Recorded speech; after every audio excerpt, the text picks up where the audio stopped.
24 ঘন্টার ব্যবধানে দেশের বাজারে আবার বাড়ানো হয়েছে স্বর্ণের দাম। সর্বশেষ সিদ্ধান্ত অনুযায়ী আজ বুধবার থেকে দেশের বাজারে স্বর্ণ বিক্রি হবে নতুন দামে। সর্বশেষ গত 23 সেপ্টেম্বর রাতে দেয়া এক বিজ্ঞপ্তিতে স্বর্ণের দাম বাড়িয়েছে বাংলাদেশ জুয়েলার্স অ্যাসোসিয়েশন। এবার ভরিতে ৩,৬৬৬ টাকা বাড়িয়েছে সংগঠনটি। সিদ্ধান্ত অনুযায়ী দেশের বাজারে আজ থেকে প্রতি ভরি 22 ক্যারেটের স্বর্ণের দাম পড়বে ১,৯৪,৮৫৯ টাকা, যা দেশের ইতিহাসে মূল্যবান এই ধাতুর সর্বোচ্চ দাম। এছাড়া 21 ক্যারেটের প্রতি ভরি স্বর্ণ ১,৮৬,০০৬ টাকা ও 18 ক্যারেটের প্রতি ভরি স্বর্ণের দাম পড়বে ১,৫৯,৪২৪ টাকা। আর সনাতন পদ্ধতিতে প্রতি ভরি স্বর্ণের দাম নির্ধারণ করা হয়েছে ১,৩২,৩৫১ টাকা।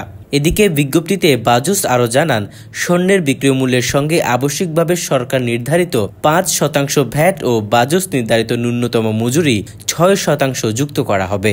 তবে গহনার ডিজাইন ও মানভেদে মজুরির তারতম্য হতে পারে।